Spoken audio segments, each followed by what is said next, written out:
Assalamualaikum warahmatullahi wabarakatuh. Selamat siang untuk mahasiswa. Hari ini kita masuk di pertemuan ketiga dan pertemuan pertama di bulan suci Ramadan.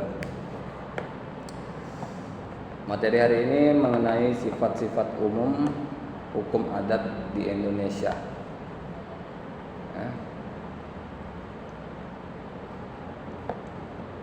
Apa itu? Yang pertama, kalau di sifat-sifatnya ini dilihat dari apa? Dari satu, pembidangan hukum adat.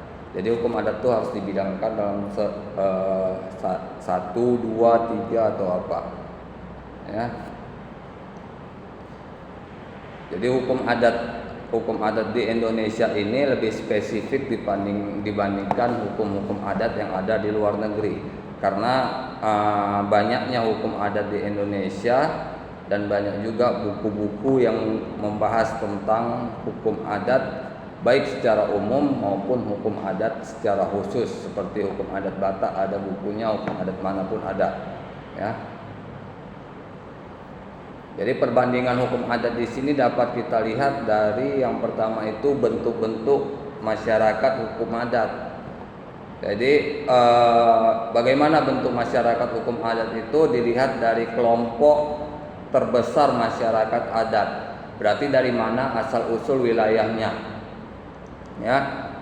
Bukan masyarakat adat misalnya yang ada di kota besar, ya.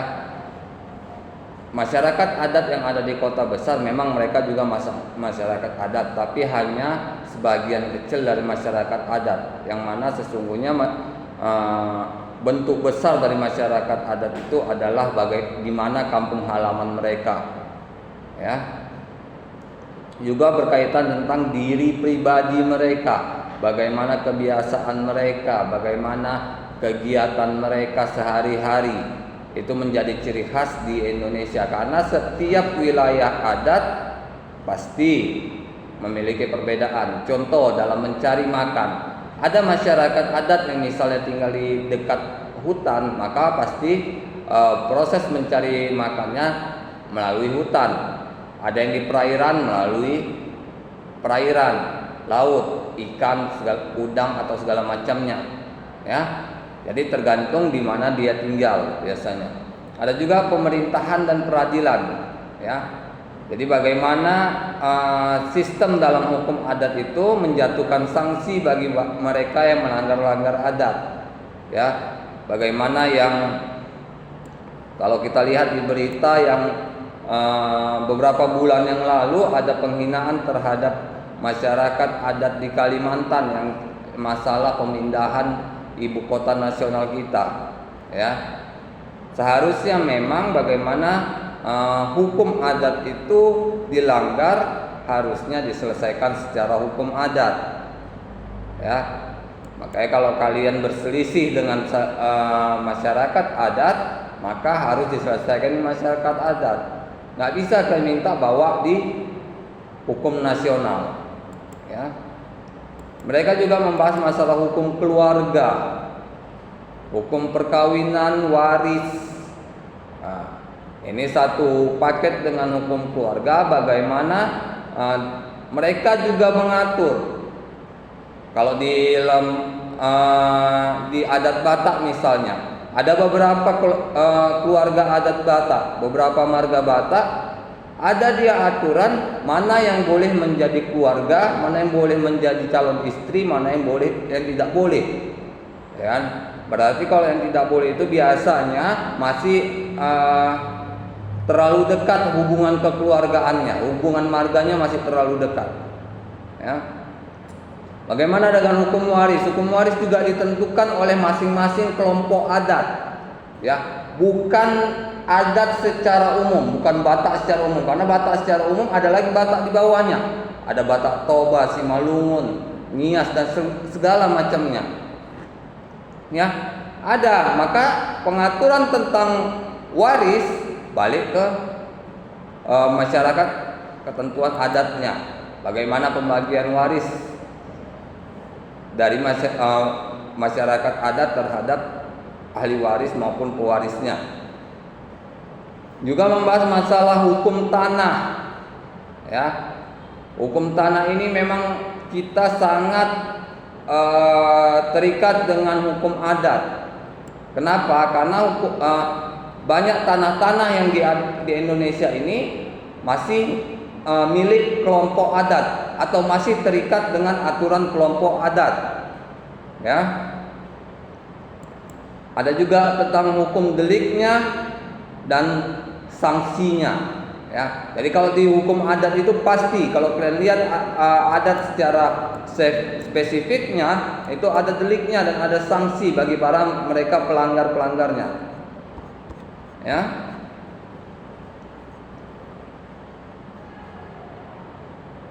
Kalau kita wilayah hukum adat di Indonesia, ya, gagasan pembagian wilayah atau lingkungan berlakunya hukum adat di Indonesia pertama kali digagas oleh Van Vollenhoven. Menurut hukum adat dapat dibagi menjadi 23 lingkungan adat. Ya, jadi pada masa lalu di Indonesia ini ada 23 lingkungan adat. Yang pertama Aceh, 2 Gayo dan Batak, 3 Nias dan sekitarnya, 4 Minangkabau, 5 Mentawai, 6 Sumatera Selatan, 7 Enggano, 8 Melayu, 9 Bangka dan Belitung, 10 Kalimantan atau Dayak, 11 Sangihe di daerah Talaut, 12 Gorontalo, 13 Toraja, 14 Sulawesi Selatan itu suku Bugis, Maluku Utara, 16 Ambon, Maluku Ambon, 17 Maluku Tenggara, 18 Papua, 19 Nusa Tenggara dan Timur, 20 Bali dan Lombok, 21 Jawa dan Madura atau Jawa Pesisiran, 22 Jawa Mataram dan Jawa Barat atau Jawa Sunda. Ya. Kalau kita lihat di sumber pengenalan hukum adat, yang pertama sumber hukum adat Welborn. Apa itu? Yaitu sumber hukum adat dalam arti dari mana hukum adat itu timbul dan sumber hukum dalam arti yang sebenarnya. Jadi di sistem sumber hukum adat Welborn ini bahwa dikenal bahwa hukum adat itu adalah hukum yang timbul dari suatu masyarakat. Ya. Bukan hukum nasional yang dipergunakan oleh masyarakat adat. Lainnya, kalau hukum nasional yang dipergunakan oleh masyarakat adat itu balik ke hukum nasional. Tapi kalau mereka membuat hukum adat dipergunakan dalam peradilan segala macam, tetap namanya hukum adat. Ya. Jadi sumber hukum ini menunjukkan lembaga yang berwenang mengeluarkan hukum atau menyebabkan terjadinya hukum. Ya, jadi sumber hukum Welborn ini menunjukkan lembaga-lembaga yang berwenang dalam menerapkan hukum atau memperlakukan hukum. Kalau kita di Indonesia ini yaitulah parlemen, MPR, DPR, Presiden. Ya kan? Yang kedua ada sumber hukum Kenborn. Apa itu? Yaitu sumber hukum adat dalam arti mana hukum adat dapat diketahui atau ditemukan. Ya. Jadi sumber hukum ini di mana sumber hukum adat itu ditemukan. Ya. Jadi misalnya seseorang melakukan perjalanan ketemu sebuah kampung, ya, ternyata di situ masih memberlakukan hukum adat setempat. Itulah yang dibilang hukum adat yang ditemukan. Belum terlalu, bahkan tidak diketahui orang. Itu biasanya banyak di suku-suku pedalaman. Ya. Kalau kita lihat sumber hukum adat di Indonesia, yang pertama itu adat istiadat atau kebiasaan yang merupakan tradisi rakyat. Jadi hukum adat itu merupakan kebiasaan dari masyarakat adat. Jadi kalau kalian yang masyarakat adat, kalian lihat apa kebiasaan masyarakat adat di wilayah kalian. Ya, itulah nanti yang akan menjadi sumbernya. Yang kedua, kebudayaan tradisional rakyat. Ya, bagaimana budaya-budaya dalam masyarakat itu hidup, berlaku, tetap dilestarikan. Makanya sekarang kita lihat gencar kelompok-kelompok adat untuk mempromosikan kekayaan budayanya. Karena apa? Karena kita banyak yang melupakan kebudayaan asli kita, ya.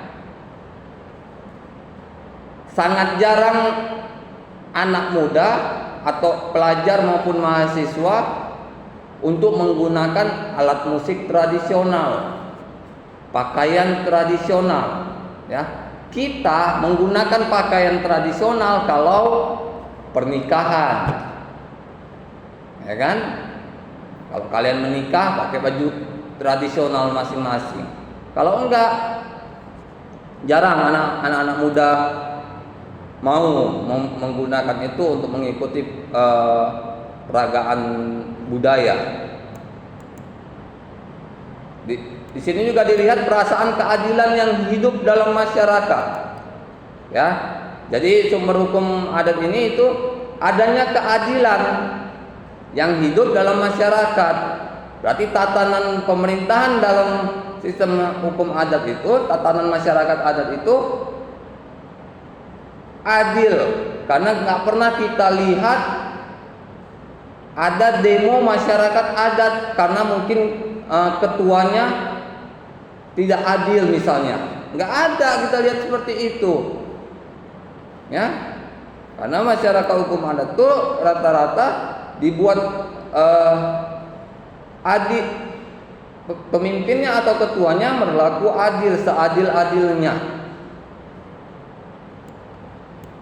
Ada pepatah adat. Ini pepatah adat ini yang sering dipakai oleh masyarakat kelompok adat.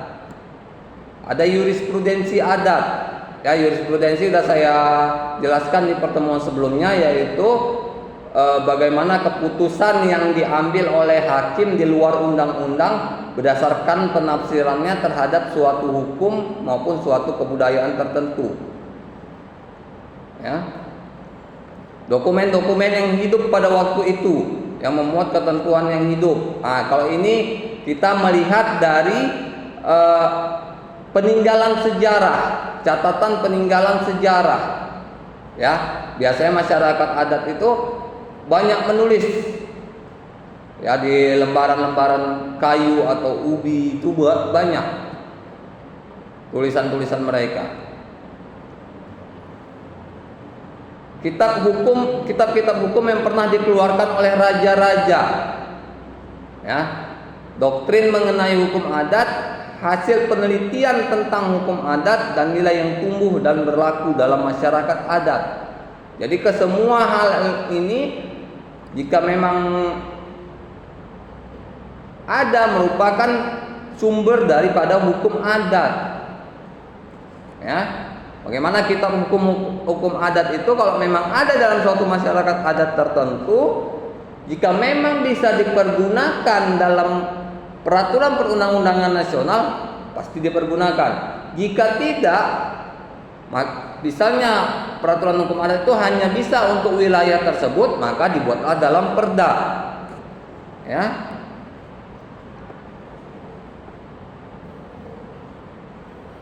Kita lihat ciri hukum adat. Yang pertama, hukum adat umumnya merupakan hukum yang tidak tertulis. Ya. Kebanyakan hukum-hukum adat ini adalah hukum yang tidak tertulis. Apa itu hukum yang tidak tertulis? Yaitu hukum yang berlaku dalam satu kelompok masyarakat adat, tapi nggak ada nih tertulisnya. Jadi kalau seseorang misalnya si A melakukan kesalahan di kelompok adat itu, dihukum misalnya hukuman cambuk 10 kali. Itu berlaku turun temurun tetap diberlakukan. Ya, turun temurun diberlakukan, tapi nggak ada dibikin catatannya. Kalau terus diberdayakan, ya, keturunan selanjutnya memberdayakannya, maka tetap dapat berlaku. Yang kedua, norma hukum adat tertuang dalam petuah-petuah yang memuat asas kehidupan dalam masyarakat. Ya, jadi kalau norma-norma hukum adat itu pasti ada, ya, dibuat dalam petuah-petuah dalam masyarakat adat. Itulah pepatah-pepatah yang biasanya ada karya tulisnya. Jadi kalau di masyarakat adat ini, kalau hukumnya jarang kita temukan secara tertulis, tapi yang tertulis itu di masyarakat adat lebih banyak ditemukan apa? Petuah-petuah, ya kan? Bagaimana asas-asas dalam berkehidupan? Gak ada nih tentang hukuman-hukuman, delik-deliknya gak ada. Tapi kalau tentang petuah ada catatannya. Yang ketiga, asas-asas itu dirumuskan dalam bentuk pepatah-pepatah, petitih-petitih, seloka-seloka, cerita-cerita dan perumpamaan.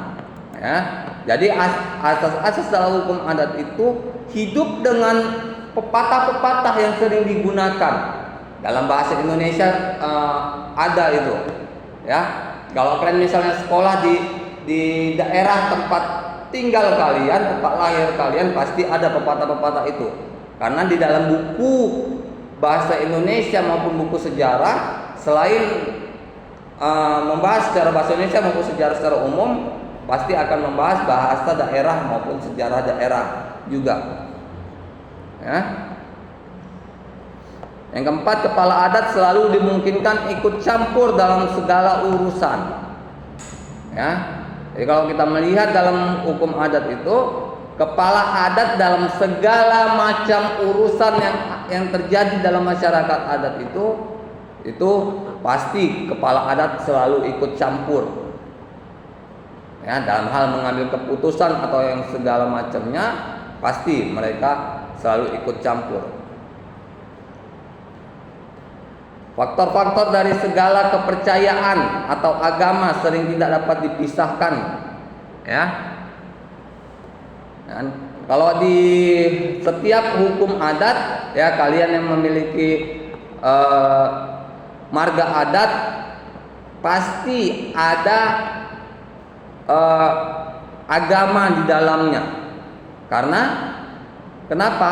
Karena memang dalam perkembangan hukum adat ini tidak terlepas dari penyebaran agama, ya. Faktor pamrih sukar dilepaskan dari faktor bukan pamrih. Jadi kalau dalam hukum adat ini, bukan dalam hukum adat aja, bahkan dalam kehidupan manusia ini masih banyak kita temukan sifat-sifat hukum pamrih. Ya, kita membantu seseorang misalnya pasti mengharap imbalannya. Ya, nggak ada sekarang orang-orang yang berbuat tanpa mengharap balasan, sangat jarang. Lihat bagaimana YouTube maupun snack video atau TikTok pendek yang orang berbagi. Berbaginya tidak salah, malah bagus, tapi kenapa terlalu diekspos? Ya, kenapa dijadikan konten? Ya kan? Ini sangat tidak bagus, bahkan setiap agama pun tidak membenarkan seperti itu. Ya kan? Ketaatan dalam melaksanakan lebih didasarkan pada rasa harga diri setiap anggota masyarakat. Jadi ketaatan terhadap hukum itu dalam masyarakat adat itu lebih kepada harga diri. Ya.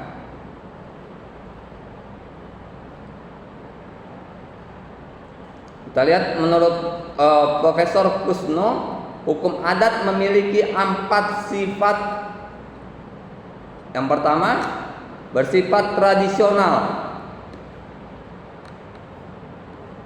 Apa itu? Bahwa hukum adat ini pasti ada kaitannya atau catatannya dengan sejarah cerita masa lalu. Ya. Kalian mempergunakan marga adat, nggak mungkin tiba-tiba orang tua kalian memberikan kalian marga adat. Pasti ada cerita masa lalu, ya. Misalnya ayah kalian dapat dari kakek kalian dapat dari siapa, sampai terlihatlah silsilah kelahiran itu. Bersifat suka pamor yang keramat, yaitu bahwa ketentuan hukum adat mempunyai sifat pamor yang keramat karena unsur yang berasal dari bidang kepercayaan, memegang peranan penting. Jadi kalau bersifat pamor yang keramat ini bahwa setiap hukum adat itu bahwa unsur kepercayaan merupakan salah satu hal yang menjadi penting. Ya. Nggak ada dimanapun di Indonesia yang melaksanakan hukum adat tanpa ada kepercayaan. Ya kan, saya nggak bilang agama apa, kepercayaan. Kepercayaan berarti agama, semua agama tergantung daerahnya masing-masing.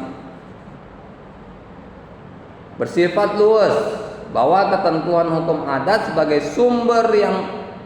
sebagai hukum yang bersumber dalam hidup masyarakat yang selalu mengalami perkembangan masyarakat yang bersangkutan. Ya, jadi hukum adat ini harus bersifat luas. Apa itu artinya? Karena masyarakat yang hidup dalam kelompok adat itu tidak begitu saja. Ya, selalu ada perubahan, selalu ada peningkatan dalam masyarakat hukum adatnya. Ya. Contoh misalnya gimana hukum adat pada masa 80-an dengan 90-an pasti ada perkembangannya. Ya. Bersifat dinamis, bahwa hukum adat itu dalam perkembangan sejalan dengan seirama dengan perkembangan yang terjadi dalam kehidupan masyarakat. Ya. Jadi hukum adat itu gimana masyarakat itu berkembang, pasti dia berkembang, mengikuti, menyesuaikan.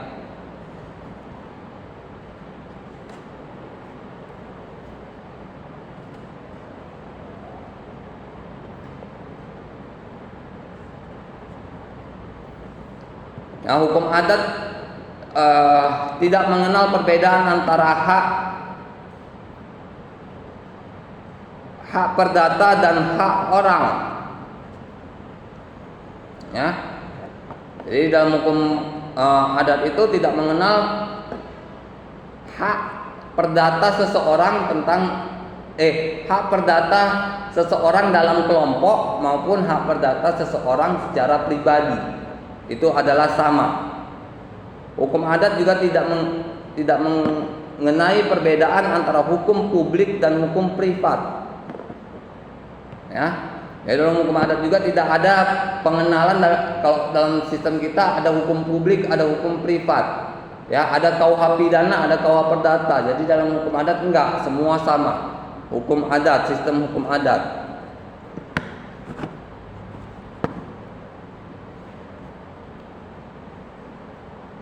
Hukum adat tidak ada pembagian pelanggaran hukum dalam kelompok.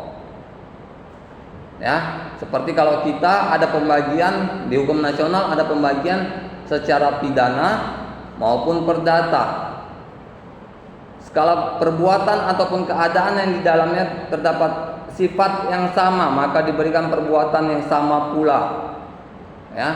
Jadi kalau ada perbuatan yang sifatnya sama, baik itu secara hukum nasional itu pidana maupun perdata, bisa pidana atau bisa perdata.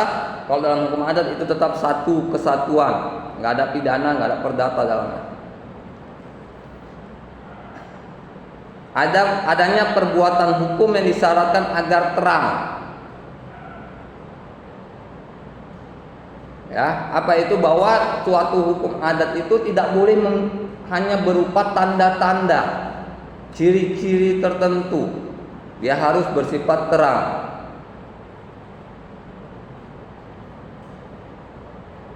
Ya, segala perbuatan hukum yang bersifat memindahkan tanah harus kepada orang lain harus bersifat kontan. Apa itu? Bahwa pemindahan tanah itu harus bersifat langsung. Ya, sama dengan hukum nasional. Bahwa kalau terjadi pemindahan tanah, misalnya jual beli, waris, wasiat apa segala macam, maka harus secara langsung. Ya. Perumusan dalam suatu masalah seringkali dilakukan secara pots, artinya perbuatan hukum yang kurang patut. Ya.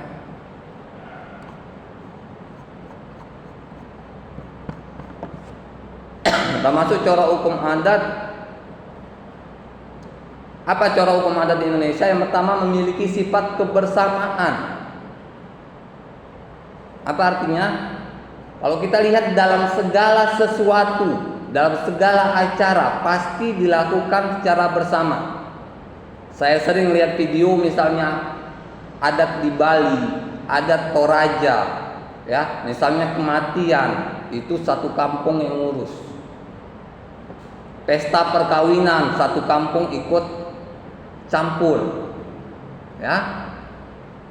Kalau kita yang di daerah-daerah perkotaan ini banyak yang tidak peduli.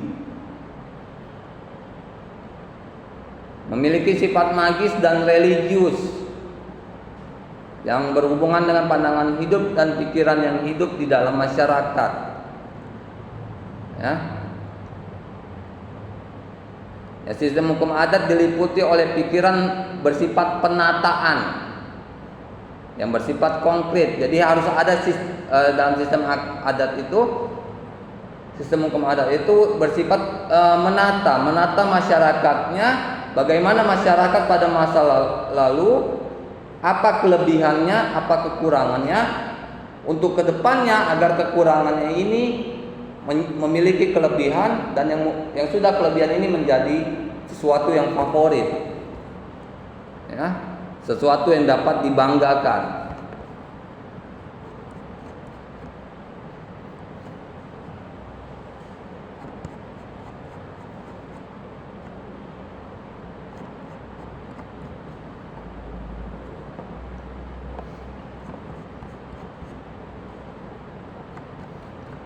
Kita lihat corak hukum adat. Yang pertama bercorak religius magis.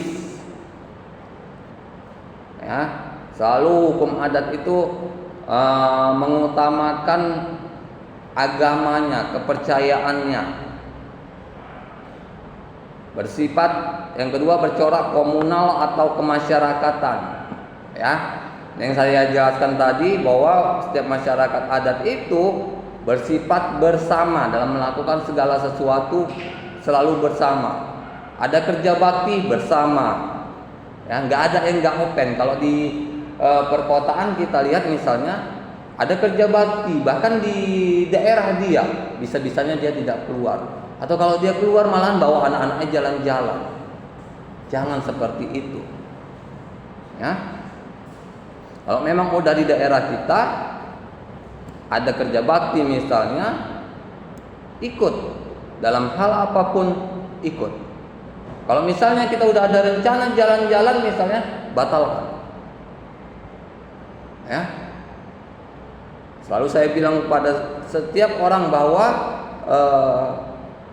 mohon maaf, keranda itu atau dalam keranda itu atau peti mati itu nggak mungkin bisa jalan sendiri. Ya. Tetap butuh orang menggotongnya. Ya, apa mungkin misalnya mohon maaf kalian meninggal, kalian mati, meninggal, kita mati atau meninggal, ya, Kita masuk sendiri ke peti mati, kita mandi sendiri, masuk pakaian sendiri, masuk sendiri ke peti mati, atau peti mati kita bawa sendiri ke kuburan, langsung kita tanam diri kita sendiri. Kan nggak mungkin. Kita tetap butuh bantuan orang. Bercorak demokrasi, bercorak kontan dan tunai. Jadi dalam hukum adat ini harus tunai. Ya, dalam hal pemindahan hak, peralihan hak itu harus tunai. Jadi nggak ada dikenal kalau dalam hukum adat itu seperti kita sekarang apa itu misalnya kredit, nggak ada, ya. Bercorak konkret.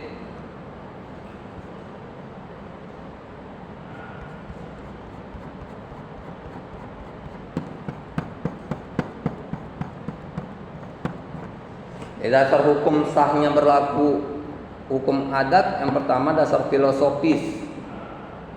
Dilihat dari nilai-nilai sifat hukum adat itu sendiri secara identik.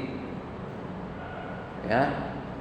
Dasar sosiologis bahwa sistem hukum adalah suatu kesatuan yang terdiri dari unsur-unsur interaksi satu sama lain dan bekerja sama untuk mencapai tujuan. Dasar yuridis dalam batang tubuh Undang-Undang Dasar 45 tidak satupun pasal mengatur tentang hukum adat. Ya. Jadi kalau dalam batang tubuh Undang-Undang Dasar nggak ada mengatur tentang hukum adat. Tapi kita lihat juga di pasal 2 aturan peralihan Undang-Undang Dasar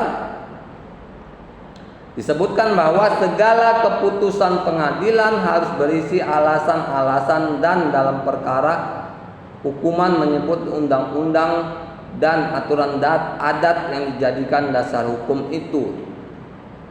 Ya, apa artinya?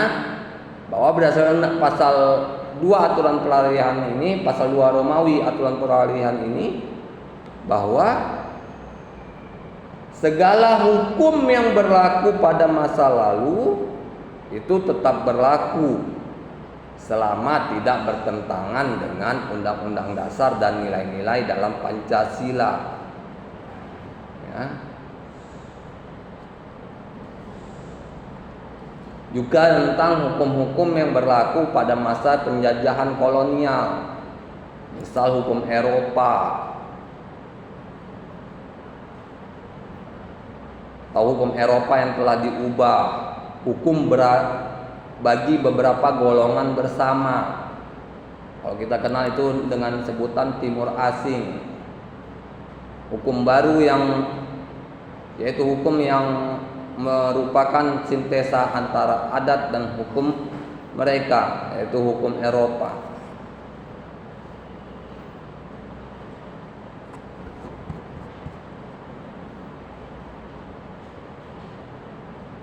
Ya, jadi dari uraian yang disampaikan tadi, kita lihat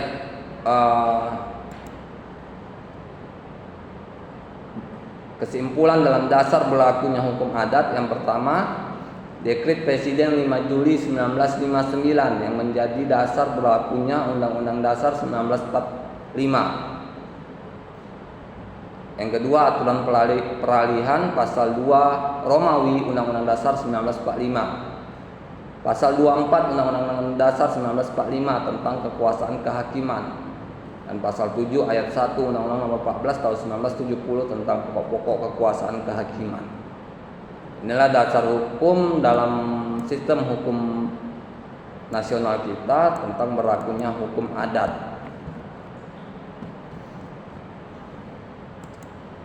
Inilah pertemuan kita hari ini. Ya. Lebih dan kurang saya mohon maaf, kita ketemu lagi di minggu yang akan datang.